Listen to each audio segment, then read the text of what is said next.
I sort of want to do a little prelude to Halloween here, but it's starting to fucking rain.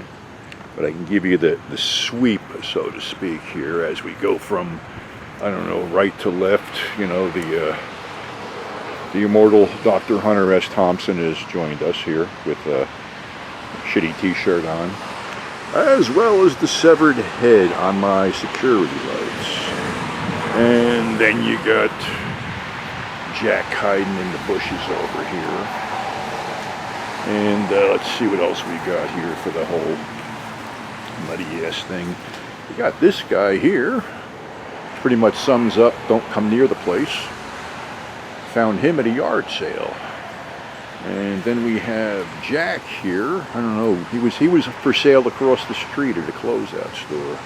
Gave him an axe. And then we have the vintage pumpkins in the background and the light up boo thing. And of course the dead guy in the corner. And some more skeletons and dog running away. But you know, here's the bird's eye view of it with the pumpkins and these guys here. I guess I should stay under the overhang and get the can't even turn them around. But you know, here's the thing, you know, going back, oh God, going back a lot of years with this stuff. Honestly, it was my favorite holiday as a kid because you basically got to do what you wanted to do. You could be whatever you wanted to be. Superhero, bum, witch, skeleton, cat, you could be all that stuff and nobody bothered you. You know, you could just go out. I remember we used to go out like 4:30 in the afternoon and keep going back home and dumping candy and coming back until 9 o'clock at night. And sadly, all that candy from that shot wound up in my old man's store for sale because there's no way they were going to let us eat fucking 3 pillowcases full of candy. But we have Spooky Dog here. You see Spooky Dog? Ghost Dog. Ghost Dog's doing alright. She's looking at me. But yeah, it just, you know, takes me back to the whole thing when it was, you know, so much fun. And I can still remember the smells of those Halloween costumes back then. They had a distinctive smell, as did, you know, pumpkins, you know, the smell of burnt pumpkins all the time. And another thing too, we could burn our leaves on the curb. We used to rake our leaves out to the curb and set them on fire and stand there and watch them burn, and nothing ever happened. At least not to my knowledge. Got another skeleton hanging up there, flipping around. But yeah, it just, you know, it just was so much a part of, you know, what I really love. And you know, at one point we almost lost the whole thing. Going back, I think it was, I don't know, the 70s or something. I remember all of a sudden it just wasn't celebrated that heavily again. And it was going back, and all of a sudden, like everything else in this country, became commercialized, and sometimes it's good, but you know, sometimes it's not so good.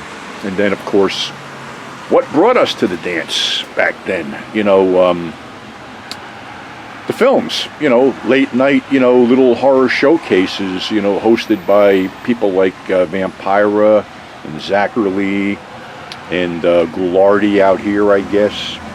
And, you know, just a whole bunch of horror hosts that were back then. See, I don't know how it is anywhere else other than like the East Coast or the West Coast. Not that I lived on the West Coast, but, you know, Zach was our East Coast guy. And, you know, I know there's guys out there that are, you know, from Wyoming and out in, you know, but one guy says, yeah, I'm out in bumfuck Wyoming. Well, do you guys ever have that late night TV stuff with a lot of cool shit on it? You know, because I know, you know, sometimes out there it's slow catching up with the rest of the country, and sometimes stuff filters out there. But, you know, I'm just going by what we saw out here late at night. Then, of course, going to the Embassy Theater. And my cousin Gary's son, Nick, is a fan of this whole thing, tunes in, and hey, me and your dad used to go to the kiddie matinees and see great stuff like Earth versus the Spider and the Horror Party Beach, Curse of the Fly, both of the Creature movies on a double bill, Dinosaurus, God, I'm trying to think of the other stuff. There was a ton of it out there. The Mad Executioners, Curse of the Living Corpse, Invasion of the Saucermen. Saw that there. A lot of AIP and Universal stuff, and we got to see it on the big screen. You know, where it really mattered to see it on the big screen. And then, like I say, you know, the late at night stuff, like, you know, the Chiller Theater showcases. I remember, you know, back then when TV used to kick off at like 1 o'clock in the morning, it was done, it was over. And then it got later, you know, went into the morning hours, and usually Halloween night they'd have stuff going out until like, you know, 4 o'clock in the morning.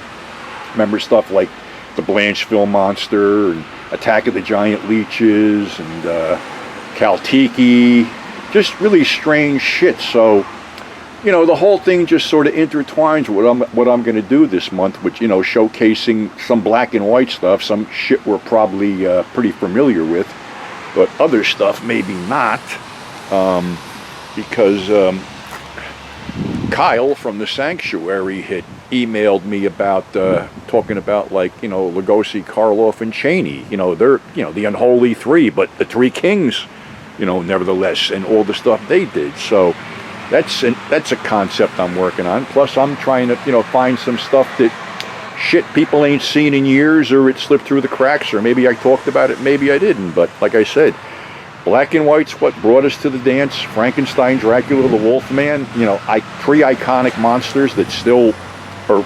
You got to figure something out too, right? What was it? Frankenstein was like 1931 or 2 or something like that. Man, that fucking film's almost going to be 100 years old in another few years.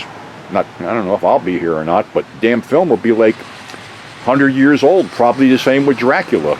Wolfman was in the 40s, so he's got to catch up. But those two films, they're closing in on the 100-year mark, so it's something to think about.